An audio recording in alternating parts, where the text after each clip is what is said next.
This is the third presentation in a series of 4 that's going to deal with positive psychiatry, positive psychology. And it is my greatest pleasure, honor, and joy to welcome my friend and colleague and collaborator and co-editor of a book, Dr. Hamid Peseschkian. Dr. Peseschkian and I go back about 3 or 4 years when we met in a symposium on positive psychiatry and positive psychotherapy. So I'm sure he is going to give you all the background on this positive psychotherapy, but I will tell you a bit about him. Dr. Peseschkian is the director president of the World Association for Positive Psychotherapy, which is headquarters in Wiesbaden, Germany.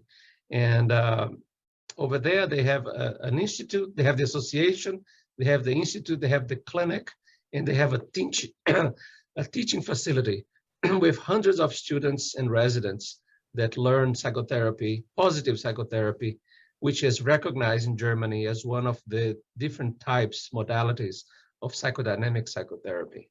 Dr. Peseschkian has his medical degree from the University of Mainz.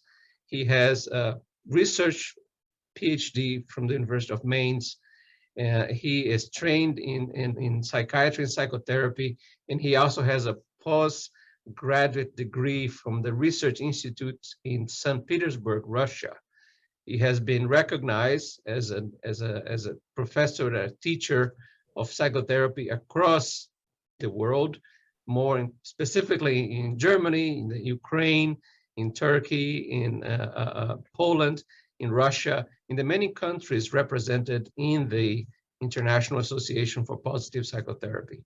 He is one of the main voices to speak on positive psychology, psychotherapy, and psychiatry in the world.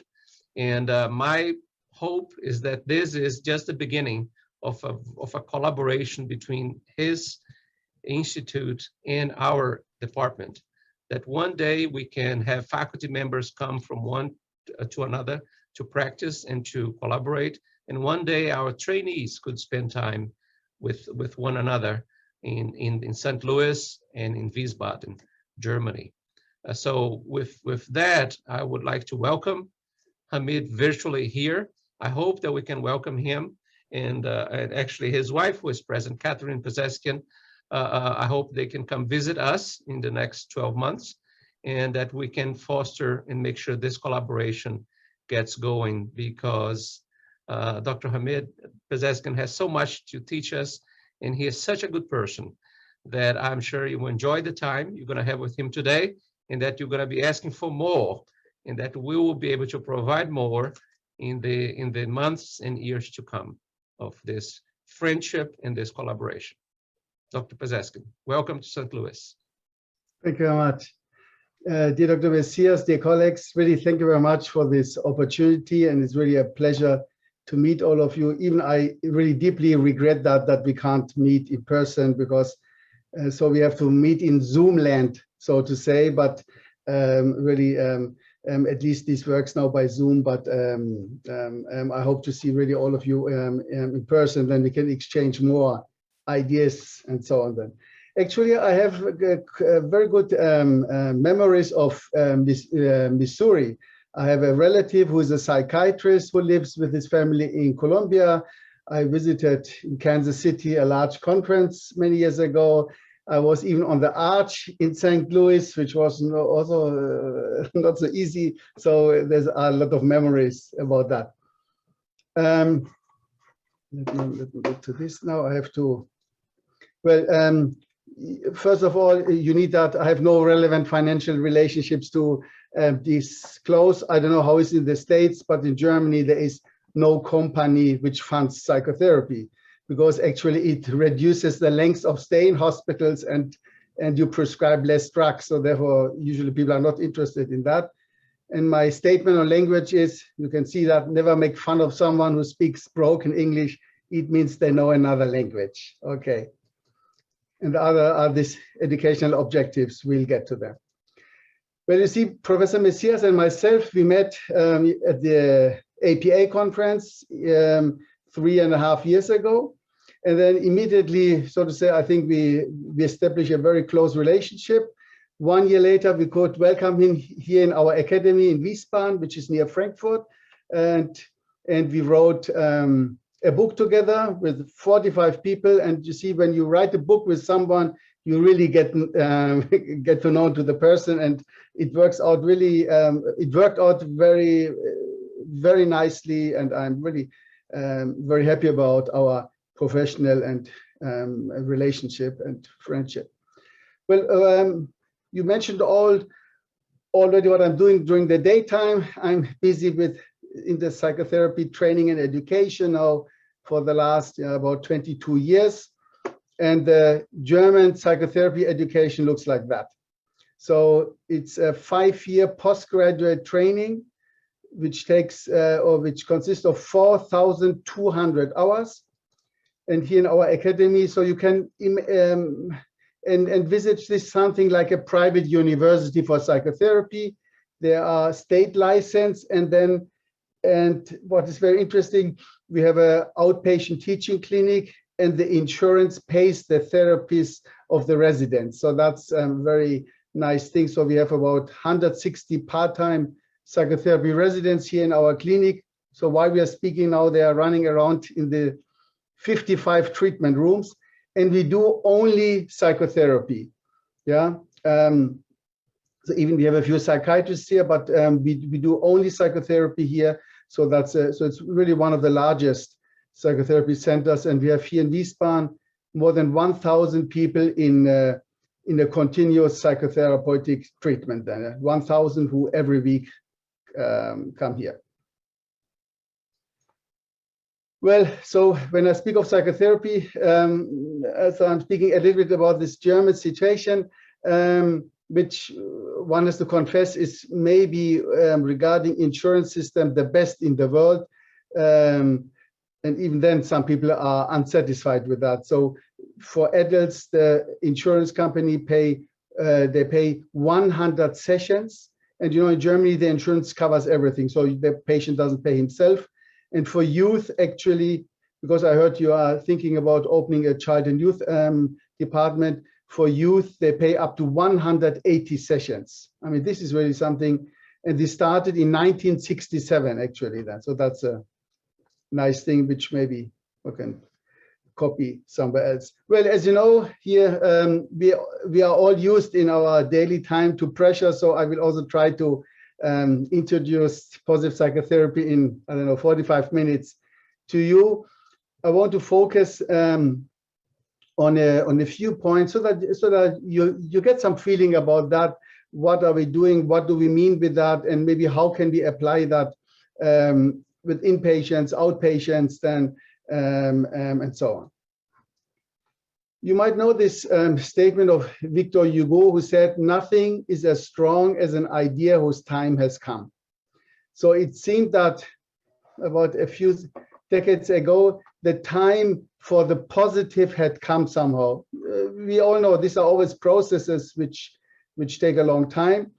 And so in mental health, we have, so to say, 3 different approaches, which don't mean the same, but at the same time, I think they've been inspired by the same thing to bring more positive elements in our work. So one is positive psychotherapy, founded by my late father in the 1970s. Then we have, of course, positive psychology by Seligman 20 years later, and then positive psychiatry about 10 years ago by Professor Jesti in California. And I had the privilege to meet all 3 of them actually then.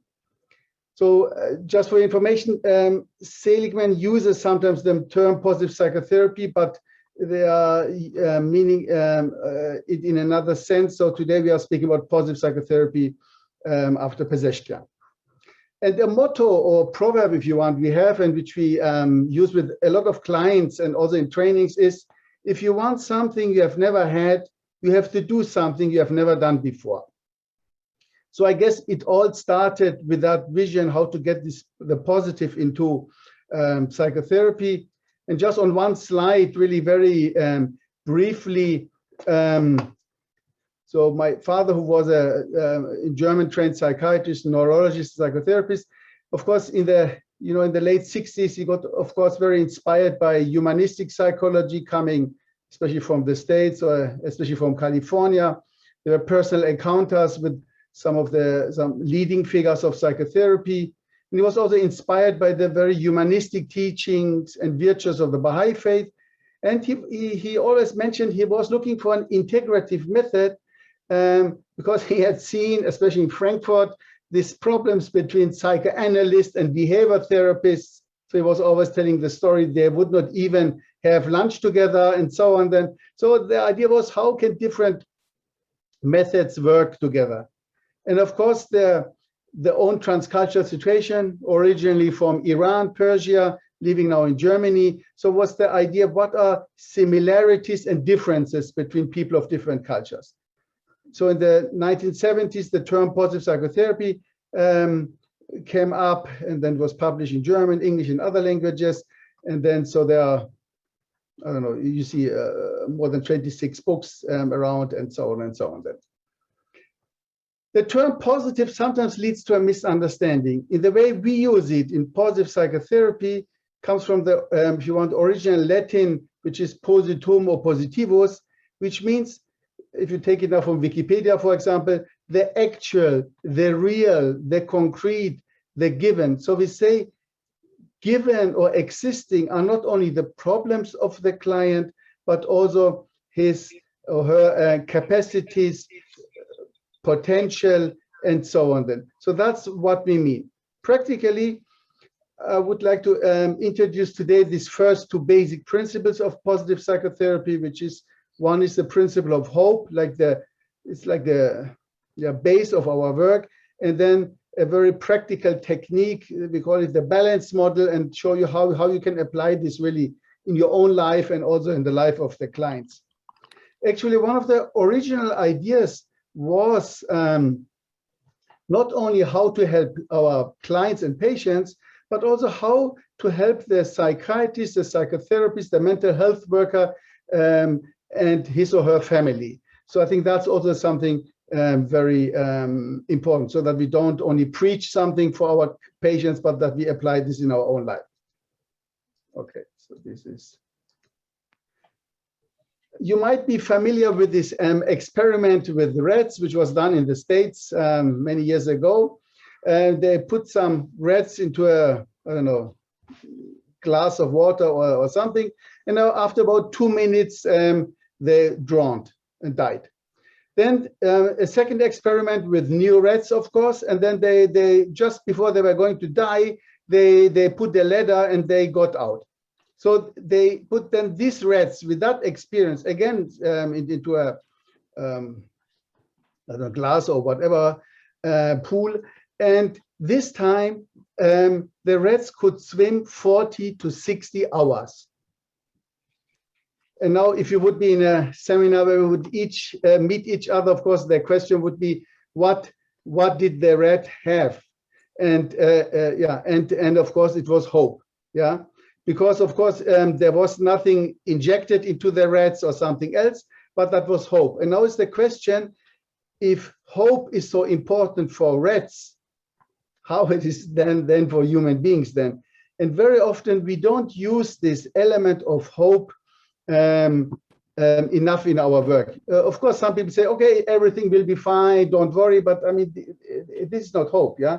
So, and you know, the research nowadays shows that, you know, that these big four aspects of therapeutic factors, that the second largest after the client category, the main so what the client brings with himself is the therapeutic relationship and the hope, which develops only in relationships. So they say this is about 45%. So half of that of our success has to do with the relationship and the hope. And as so in the rats, the capability to swim 60 hours existed also with the first rats. But you needed something which, like a catalyzer, or a ladder, which helps to develop this potential. This is based on a positive conception of the human nature. Actually, in German language, we have a specific term which is called Menschenbild. Sometimes each language has some things the other language has not. Menschenbild, it's a philosophical term like image or picture of a human being. So I think in English we say something like a conception. So this positive conception of human nature is, you could say, it's a resource-oriented, salutogenetic, positive, humanistic. At the end, it means human beings are essentially good by nature, and but our potential is it's like gemstones or diamonds, and you have to work on this diamond. So through education, through this process of education, we can develop certain capacities. But this concept that human beings are good by nature and everybody has a lot of potential, this of course is then influences our therapeutic relationship, with our patients. As you know, we're in, so to say, in a traditional concept between the doctor or the therapist and the patient is usually the illness. You can't go to the doctor and says, okay, look how healthy I look like, we would say in positive psychotherapy, the capacities of the patient are also playing a role. So nowadays, of course, we would say it's also aspects of resilience and so on. But out of these capacities, for example, the capacity to become healthy again, the capacity to deal with this event, with this disorder, so the patient is not reduced only to his illness. When you go to a department of surgery, you say, okay, the mother of the appendix is just coming by, or the relatives of the bone disorder, so you are really reduced to that, and I think that's one aspect what the positive concept wants to change. So out of this, relationship, they develop something what we call the positive interpretation of disorders. This means that's of, I guess, one of the psychodynamic aspects of positive psychotherapy. We try to offer the patient, but just an offer, sometimes a possible positive interpretation of the function of his disorder. For example, depression, one could also say it's the capability or the capacity to react with deep emotions on conflicts. We say you're a very emotional person, therefore reacted so deeply. My husband also says always, you are so emotional and so on. So we get away from seeing only the negative things, but we see it also as the capacity to react that way. Or sometimes, for example, alcoholism, sometimes you can offer this, you say, that's the capacity to give yourself that warmth and love you have not received from others. Just recently, we offered this to a client, and then he said, well, if you but knew what happened in my life, I'm after my wife left me, for example, and so on and so on then. So we leave the symptom and come to the conflict, which is, so to say, behind the symptom. Or the fear of loneliness, which usually explain that someone who cannot deal with himself and so on and so on, then we would say, okay, you have the desire to be with other people. You are a very sociable person, actually. Then, so we don't say you cannot live by yourself, but it's a desire, it's a capacity to that you want to be with other people. Or sexual disorders, it's the ability, the capability to, get distance from the conflict area of sexuality. For them, sometimes they say, okay, yes, I cannot tell this to my husband when I found out that he was unfaithful, and so I'm saying no through my body. So what does it mean? That so we leave the tip of the iceberg, which is the symptom, and come to the conflict, so to say, which is hidden. In this context, one can say that positive psychotherapy is in neither a Western or Eastern method. It's more really an integrative method, so which combines these four major approaches or modalities in psychotherapy, which is the humanistic would be our conception of human beings. Analytical or psychodynamic is the understanding of conflicts. Systemic is that we always include the work, the social sphere, the family, and so on into the therapy. And if you want CBT or the cognitive behavioral aspects are sometimes very concrete techniques then. And this makes it relatively easy to apply that with patients and clients from different strata of society, different cultures, and so on then. I will come later to that. We are applying this in more than 40, 50 countries worldwide, and everybody understands these kind of terms. Something which is the heart, you could say, of positive psychotherapy is this balance model. So that's not everything, but it's something, and I want to focus a little bit on that today so that you take something practically with you.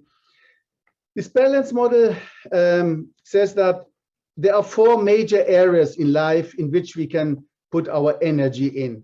Not only our time, but also our energy, which is for our body, our health, for work and achievement, for our relationships with friends, family, and so on. And also, if you want, for this area of future, meaning, goals, up to the, if you want, to spiritual, religious questions, and so on then. We say everybody has these 4 aspects in himself, and you see this also looks like a diamond, so to say. But depending on my education, my upbringing, the culture, the time I live in, some areas are more developed than others. Having said that, we usually this kind of, if you want, assessment with clients, and already sometimes even in the first interview you can do that, and then we say you have 100% of life energy. How do you distribute it usually? How much of your energy goes every day for your health and your body, for achievement, work, for relationships, and something for the future? For example, very often it looks, for example, like that. Let's say a lot of energy goes into work and achievement, and then only a little bit is left for other areas. Very interesting is, if you look at it from a cultural or transcultural perspective, there's a tendency, but of course, even if people have the same passport, but still the individual culture differs, but there's a tendency in Western countries, the States, Europe, that body is usually very important, you know, sports, relaxation, rest, good food, and these kind of things. And of course, work plays an important role. In collectivistic cultures, what we would say like Eastern, Southern, Oriental countries, so to say, Middle Eastern countries, so it's a lot of the relationships are very important. And the 4th area, so which is like goals and meaning. And in countries which are a little bit, in some context, between East and West, like for example, Russia, China, Eastern Germany was the same before the unification, that achievement is very important, and also contacts and relationship. So having said that, maybe you can now just think for yourself. If you would have a seminar, we could do this now together, but maybe you can just think for yourself and maybe later draw that. How does your balance model look like? How much energy you spend every day for your body, health, nutrition, food, outer appearance, sexuality, and so on then, sports, and so how much for your work and everything which is related to work, how much to your relationships, and how much for the future, and so on then. And of course, the bad news is that altogether it can only be like 100%. So if you spend, I don't know, 50, 60% in your work, or 80% some people, then of course less is possible for the other areas. This is actually very interesting. Everybody understands this concept. You explain it in the way I just did, and even a shorter way. You can do this with children, with youth, with adults, in family therapy, in couples therapy, with refugees, whatsoever. So say, how is your energy distributed? Yeah, and I will get back to that, what it means. So I hope you all draw your concept. So what is the meaning of that? The meaning is, or the concept behind that is that you can only be healthy if you are in a balance. So if you put 25% of your energy, not of your time, because with time we are like remote controlled, but energy depends a lot on ourselves then. So 25% of my energy is for my work, for my body, health, and so on. 25% of my energy for my work, 25% for the relationships, and 25%, why am I doing all that? Positive psychotherapy now means that, for example, if someone comes and says, I don't know if you say that in English, in German, we say, for example, my husband is married to his job. So to say, he works the whole time. Usually, of course, the suggestion would be, oh, you have to work less, take time, go on vacation, and so on then. But you know, if that person who puts all this energy and achievement goes on vacation, he will take, you know, I don't know, 1 or 2 mobile phones with him and run around at the beach and will be only online and so on and so on then. So we say, this is really wonderful what you're doing. It's a capability to work so much. I mean, many people don't work at all, and that you can spend so much energy, that you love your work and so on. This is very good then, yeah. So and the patient is often very surprised that we don't criticize him, because everybody else has criticized him. For example, we criticize the young youth or the young person. We say, don't go so often to the gym, you know, 3 times, 5 times, 6 times per week. Or we say, don't go out with your friends the whole time. Don't listen only to music, and I don't know, whatever. So we first say it's good what you're doing. Please continue so. And this opens a lot of things. And then once we explain that, then we say you continue with your work, for example. But now we see, okay, how can you develop the other areas? And then the resistance of the client or patient becomes less, and slowly we can work on with him on a balance concept then. And we say that you don't become ill by the areas which are overemphasized. So this person who is only working does not get ill because he works too much, but because he neglects other areas then. For example, he doesn't take care of his body, doesn't take care of his family, and has maybe no plans for the future except work or so on then, yeah. So the idea is that the more you are in a balance, the better we can deal with life event and changes then, yeah. So if I put everything in body and health, you know, the older you become, maybe sometimes you get less out of that. I put everything in work, then I lose my job. Everything in relationships, there comes a divorce, the children move out, go to college or so, or I have some plans for the future and everything is destroyed suddenly because of political events. So the more I'm in balance, the better I can deal with that. One possible application, for example, is we do this and did this with a lot of our patients. How do I get, or how can you get, of which spheres of life do you get your self-esteem during the quarantine? And what are my plans after the pandemic? Because very often, you know, the only goal is somehow, hopefully this pandemic is over, but the question is, what are you doing after that? So for example, how can I, for example, I don't have so many opportunities now during the pandemic, or there's a lockdown. How can I take care of my body? What can I still do regarding work and achievement? It changes the relationships, that's right, but still I can develop this area of relationships by phone, by Zoom, by whatever. And what are my goals for the future? Maybe how am I going maybe what do I want to change in future, and so on then. And very often, if you go through the balance model, you will see that many of our patients and clients, including ourselves, sometimes get the self-esteem only from one area. You see, let's say only from work, only from the relationship, only from something else. And then this might work for many years until something comes. Usually a life event hits us. And then, for example, I lose my job. And with the loss of the job, also my self-esteem, of course, goes down. Therefore, we don't tell the client work less, for example, at the beginning, because then his self-esteem also would go down. But that's usually something, I hope it was a little bit understandable, how we can apply that in our work. And you will see that the patients react very, very positively to that.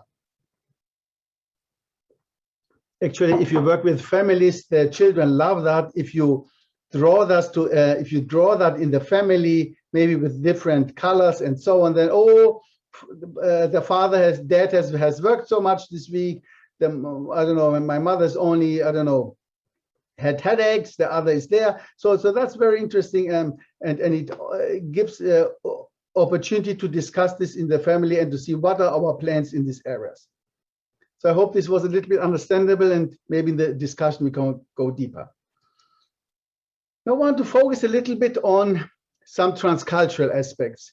As you've maybe understood, that this transcultural aspect has been from the very beginning a major aspect of positive psychotherapy. And it's interesting, my father was often saying that, okay, when in the 70s he worked on that, then many people said, oh, Dr. Peseschkian, we live in Germany, we don't need transcultural then, yeah?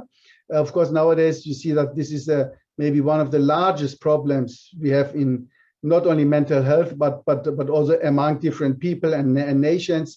And I think we psychiatrists, psychotherapists, and mental health workers, we can contribute a lot to this peace and social tranquility, if you understand some of the major issues which lead to misunderstandings. I've called them the big five, just very briefly. One of the major issues, of course, is this principle of individualism and collectivism. So, you know, the question is, what is central, the individual or the group? For example, let's say in psychotherapy, it's a question, this is more the Western style, if you want, that's more the Eastern style. So, for example, we have this sometimes in our clinic here, the question, how many family members are accompanying a patient? You know, so the typical, if you say that the typical German patient comes in alone, for example, the foreigner comes with, I don't know, 5 or 6 people, the uncle, the aunt, the sister, and this and that. So, and then, so say the German doctor wants to make it very clear and says, who is the patient? Okay, you come with me, the others stay outside. And then by that, they immediately are not taken serious anymore, and no relationship can be established. But that's, for example, one of these things. Or you know that here in the pictures, like noise in a restaurant, Western country, Eastern country. And we have this, for example, in hospitals, you know, some patients, they want that it's very quiet, and some others, even before they have been admitted to the hospital, all the relatives come and so on then, yeah. So that's something. The whole aspect of this transcultural is not who is right or who is wrong, but the idea is that we understand that based on some principles and the upbringing and cultural concepts, some things are different. Yeah, so something which is totally normal in one culture is totally unnormal in the other culture. And who is right or wrong? Both or none. And this is something that we have to work on that. A second thing, what we discuss with many of our patients and clients, and is this aspect of result-oriented and process-oriented. And while we are discussing that, please try to see to which of the types you always belong to. I've called this cruise versus liner.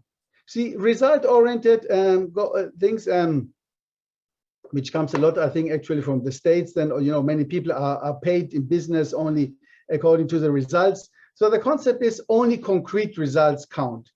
And they say for them, no praise before the final result. When I say, oh, it's very good, you studied, you finished nearly your medical studies. Oh, the final exam is not there, for example, then. Yeah. Or in Germany, if you want to wish someone happy, or you want to convey him birthday greetings, but it's one day before, oh, no, this is not good, and so on, then. In some other cultures, 6 months later, you can say congratulations. He says, thank you very much. So so if something happens, I'm only responsible for the failure. For example, I should have learned for this exam much more. I didn't do that. So it's more the issue is usually more important than the person. In the process-oriented approach, it means it depends on your endeavor, but the final success depends on many factors. Yeah. So we just try and we don't know what is the outcome. Or as we sometimes say, the path is the goal. So it's more like we try to save relationships, and it's more a collectivistic approach. Let me bring you some examples. On a cruise, you want, or on a liner, for example, yeah, so I've called it liner versus cruise. On a liner, for example, you want to go from the United Kingdom to the United States with a liner, and hopefully you don't meet any icebergs on the road. Yeah, so the goal is to get from A to B. This is the result-oriented thing then. On a cruise, the worst thing which can happen when the captain says, ladies and gentlemen, tomorrow we will be again back in, I don't know, in New York, for example, or in Hamburg or somewhere. So in the liner, the goal is to get somewhere. In the cruise, so to say, the process is that. So if we apply that now to normal life, many people are result and goal oriented at work and are paid even like that. They come home and relationships are always process oriented. For example, what is the goal? What is the result of a marriage? Golden anniversary or whatever. What is the result or the goal of child education, for example, then, yeah? So depending on that, so usually one person belongs to that and often the other to the other. And we have very often that, let's say, more individualistic people tend to being result-oriented and collectivistic people more to be process-oriented. I don't know how it's in your place, but for example, just to give you one example, then, for example, I have a relative, he's a surgeon, but very German surgeon. Then, for example, but his wife is then my cousin. Then, yeah. So, so I call them, and then he goes on the phone. I say, "Am I disturbing you?" It was in the evening, maybe at 8 p.m. or so. And then, which in the Eastern countries is a normal approach. You say, "Am I disturbing you?" It's just a kind of politeness. And of course, you expect that, no, we are waiting for your call, so to say. And then he says, "Yes, you're disturbing me. I was, I don't know, watching TV or something like that." So, or you go to a restaurant. What do you do? Do you openly address a problem or not? Then, so that's also something we have found out. It's sometimes very useful to apply.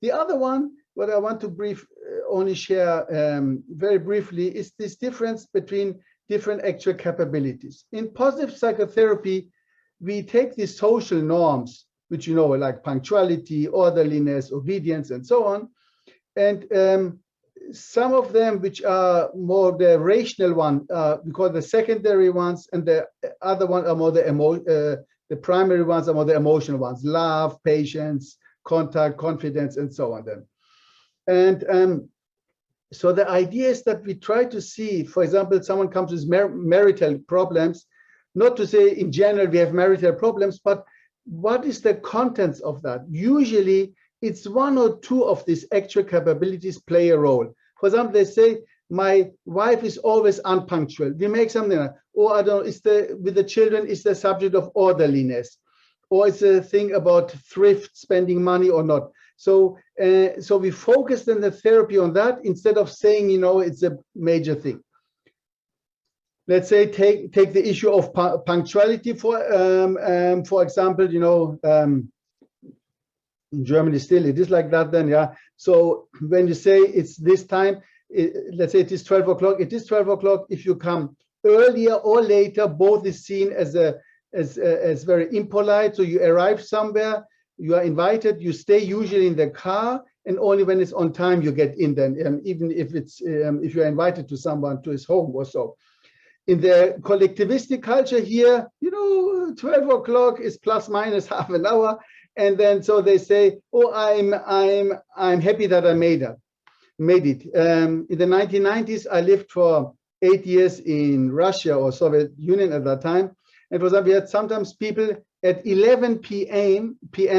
They ringed at our home. 11 p.m. the children were already sleeping. And then he says, well, I couldn't make it earlier. You know, for example, and then I had now, last week, a supervisor calls me and says, Dr. Peseschkian, our resident came 5 minutes too late today. Okay, and say, okay, what should I do now? Yeah. So this is so we try to see which of these capacities play a role, where does it come from, and how can we work on that? And many cultural issues come actually from that. The fourth thing I want to briefly explain is what we call the key conflict between politeness and openness. You might know this or know this picture, so to say, problem solving in different cultures. So one can also share this with the patient and say, okay, now forget the flags, but in your own family, who of you is dealing, so what is the problem solving in your family? How are you dealing with that? Your partner, maybe the parents, the children, and so on. Then, so it's very interesting what role this plays. And you see Germany and America are here up there. And so the question is always, very often, especially in transcultural relationships, like in partnerships, but also any places, do I keep it more for myself? So more like this Eastern way, I keep it for myself, or do I more the Western way, I address the problem, what we call openness. Now, the Eastern people, so to say about the, if you want, the Western person, they're very egocentric egoists. They can never say yes then. Yeah, they say, no, I'm not disturbed, I have no time. So it is conceived as they always disagree. And they're perceived as very aggressive. They always, you know, say something and so. Now the people who belong to this open part, so let's say more the individualistic people or Western people, they perceive the Eastern people now, somehow they have an inhibition of aggression. They never say no. For example, you ask them, do you want to drink something? If you want. Are you hungry? Maybe. So, okay, what do you want? Coke or this? Well, whatever you want then. So they are perceived as they have never an opinion of their own. And one has the feeling, one has to guess their wishes. So this is also something one can address with that. And for example, our experience is that about 80 to 90% of our patients in psychotherapy usually belong to the politeness type then, yeah? So they keep it for themselves, don't want to bother other people or other family members and so on, and then react through different symptoms on something then. I hope this is a little bit understandable. So for example, in the therapeutic relationship would be the question, is someone dealing with a conflict directly? You know, sometimes the patient says, you know, doctor, I'm not very satisfied with that. Or is the patient, for example, or even the therapist trying to avoid the conflict? Yeah, we go around that, for example, then. How does a client, for example, share his or her opinion very directly? Yeah. For example, when you ask in Russia someone, okay, when do you want to come next time? They say, you are the doctor and you don't know when I should come next time. You tell me and I come. Yeah, so it's a very clear thing then. In the other cultures, there's more a partnership in the therapeutic relationship. So these are things which then can lead to misunderstandings. Or, you know, in some cultures, for example, the patient gets angry, so his face shows, so to say, his emotions. In the more Eastern cultures, you know, he is angry, but his face doesn't show that. And it takes maybe 10, 15 minutes until the patient opens up. And first he says, oh, everything is great. How are you doing, doctor? Oh, that's wonderful and great and so on. And then slowly opens up. Yeah. I'm sure because you're dealing with so many different cultures, you have experience in that. And the last thing is that what I already explained. So the one idea of this balance model is, for example, from which area do you get self-esteem? And it's not usually that what is seen. For example, we just had a client, she has 4 children about in school age, but herself, everybody would guess she gets her self-esteem from the children. No, the self-esteem comes, she's teaching at the college about once a month, just for a few hours, but her main self-esteem comes from that, for example, then, yeah? So, or many doctors or so, or health workers, because they're working so much, they say, well, when I come home, I don't want to see anyone. I have so many relationships at work, but they are like work, or yeah, so like work-related relationships and so on then, yeah? But see that, or for example, you go to a party, then you distribute all your business cards. You call it networking, but at the end, it's only achievement. You want to get, I don't know, new clients or meet some colleagues and so on then, yeah? So that's also a good question later to ask and to find out, help the patient to find out from which area do I get my self-esteem. I hope this was a little bit understandable. Well, dear colleagues, at the end, I just want to say a few words about like the international network of positive psychotherapy. In our session, we have about 2,000 members from 37 countries, yeah? And there are, and you will see most of them are Eastern countries, because we went, starting in the 1990s, to the countries usually which have not so much developed psychotherapy then, and in many countries we trained the first psychotherapists then, yeah. So there are different trainings then, up to a European certificate people can get, and there are seminars going on in different places of the world. So to summarize up, you can say like positive psychotherapy is a more integrative method. You can call it a humanistic psychodynamic psychotherapy. It's conflict-centered. So short method, we have colleagues who work with a few hours only, and of course, sometimes who work very long therapies. Then it has a semi-structured approach, which helps to adjust very much to the patient. It's a cultural sensitive method. We use a lot of humor, stories, anecdotes, and wisdoms in our work, which people like very much, and they can immediately apply to that. And you can apply this in medicine, psychiatry, counseling, education, management, training, and so on and so on. There are some original books about that. Then, of course, this is the book, yeah, one can even say it's like a handbook. Dr. Messias and myself edited, and we had, I don't know how much, I think 46 colleagues. These are some of the authors. Yeah, when we met at the conference in Turkey, and Dr. Messias was there, it was just 2 months before the pandemic started, so nobody knew that it will happen. And maybe at the end, we are also thinking about offering some trainings in the US, and Dr. Messias fight a lot for that we make more a fast track, because of course people have a lot of experience already, and the idea is to start either end of this year, early next year, so to say in Zoomland, St. Louis, or hybrid. So that's this is something you have to discuss with Dr. Messias, and the idea is then something that there will be some theoretical hours, some supervision of some cases, and so on then, and then maybe we can later go back and discuss that. Well, and then I hope to see many of you, if you are interested, next year at our World Congress in Greece in October next year. And I thank you very much for your attention.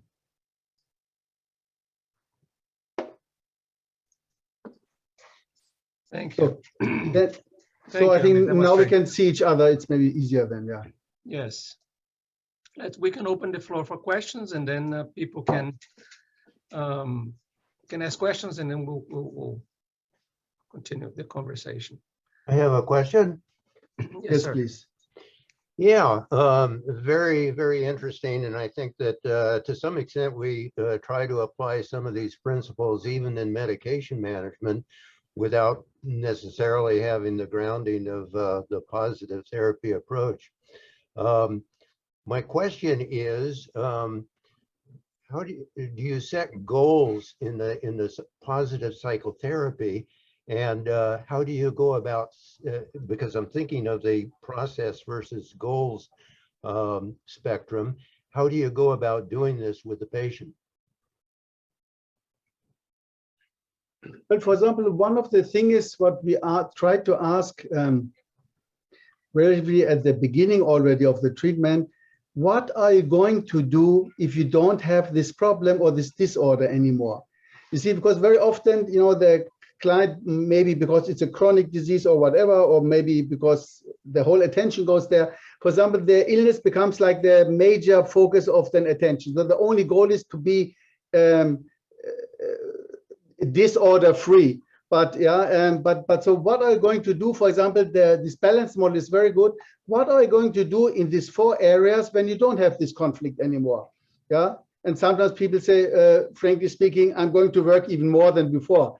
then you have the subject. So that's something which also gives a lot of hope to the client, that the doctor or the mental health worker thinks I can be healthy one day. I will be free from symptoms and so on then. But then also that he is a little bit more focused on that. So that can be something then, yeah, and something like that. And for example, if just stick to the balance model, which is just one technique, but this is sometimes one can, for example, I have now a client. He is working a lot. Is an entrepreneur, and he always wanted the last session of the day, which is, I don't know, 6 p.m. Okay. And then suddenly, after some weeks, then he says, okay, when I come in next time, he says, I could come at 11 a.m. I say, 11 a.m., what happened? He said, well, I'm taking off one day. I came with my wife. She goes in the city shopping, and then I come to you. After that, we'll have a nice day. We go to the coffee and so on. And you see, so something like that, for example, like this helps them to see also some steps of the improvement. I mean, just as one example then, yeah. So that's for them also some kind of self-assessment then, and they have a goal. What does it mean to be healthy? How this balance looks like is an individual issue, yeah. Of course, depending on culture, abilities, and so on, genetics, and so. But there is a vision from the very beginning. This is what we are targeting. And it's not important if you are pregnant, if you are ill, if you are in the pandemic, if you are there, if you are retired or whatever, if you have small children or so, still you can be in a balance. Maybe just as a few ideas to that.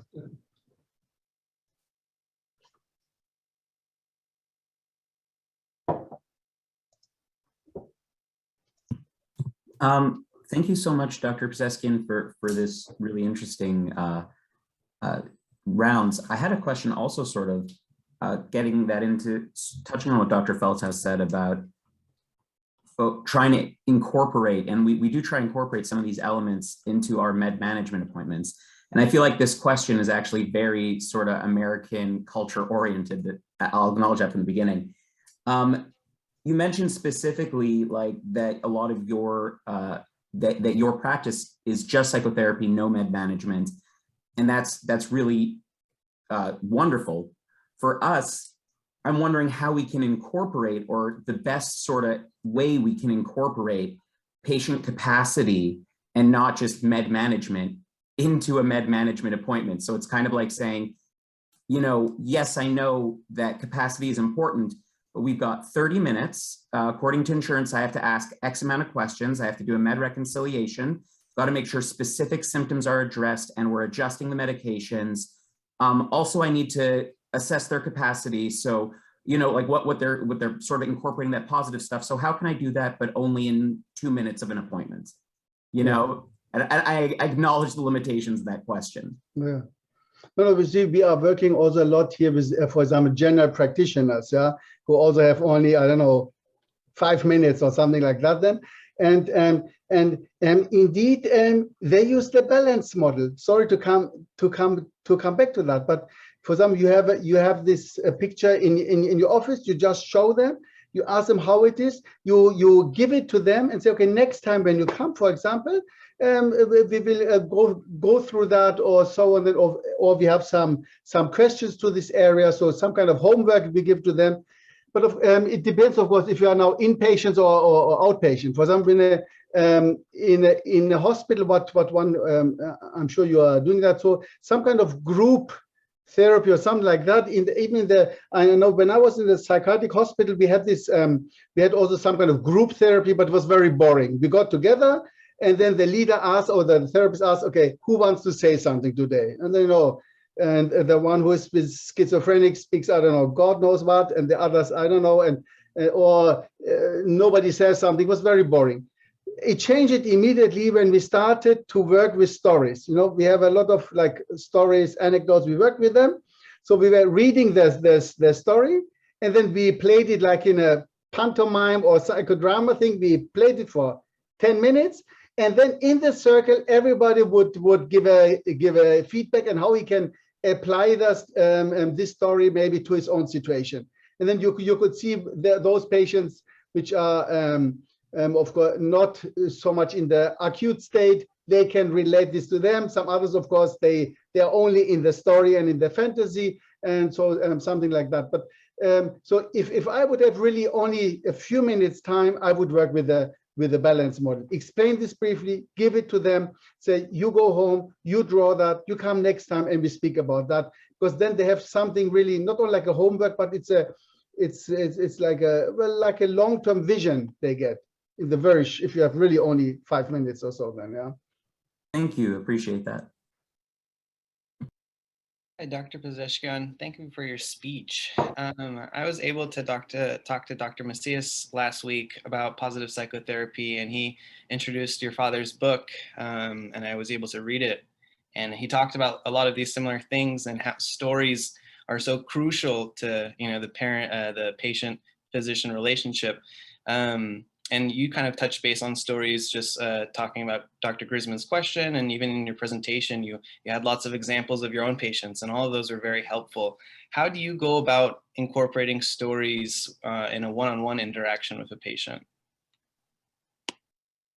Well, first of all, we have some like this kind of like, there are, as now where you're mentioning the books, there's for example one book which is called Oriental Stories in Positive Psychotherapy. There are 100 therapeutic stories. Yeah, there. So it's not just, you know, if you take one of the German stories and then it takes 2 hours to read it to the client. So it's really specific therapeutic stories. So there are different ways. One is, and usually you will focus on 5 of them or so. You have like your favorite one, and you can apply it in every. Either if you have time, we read it, if it's a psychotherapy session and you have time, you would read it with, or you give it to the client, please read that, and then you see what he says. Or at the end, which is usually very good, at the end of the session, you say, okay, now as some kind of homework, I have a story for you, and you have copied this, you give it to him, you take home, you read it, and please write down a few ideas about that and bring it next time with you. Yeah, and this usually is because it saves time. Yeah, you know, of course it saves time. The patient has some kind of homework, and of course it's not one session and then next week only. He will work on that, and then he comes back and then maybe can apply that. So that's usually something which works relatively good. So with this, he has like a small psychotherapist he's taking with him. Yeah, because the stories have a like a prolonged effect, like we have it like with neuroleptic, so to say. It's a prolonged effect, and they actually shorten the duration of the treatment then, yeah.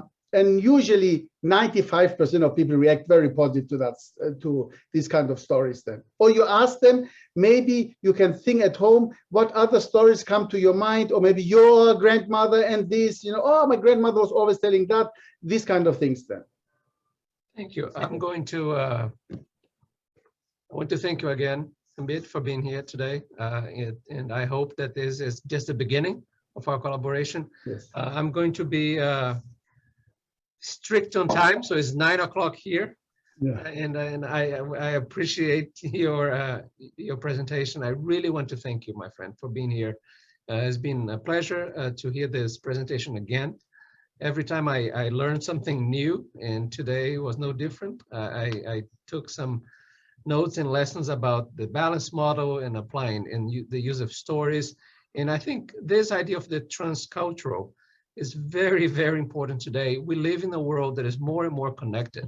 And if we do not understand that we're coming from different perspectives, we see things differently, we have different values and ways of doing things, we run the risk of getting to more conflict through different cultures. So I really appreciate you being here today, virtually. I hope that you can be here today, be in person sometime in the near future. And I hope that we can meet again, hopefully in Greece, a year from now, in October.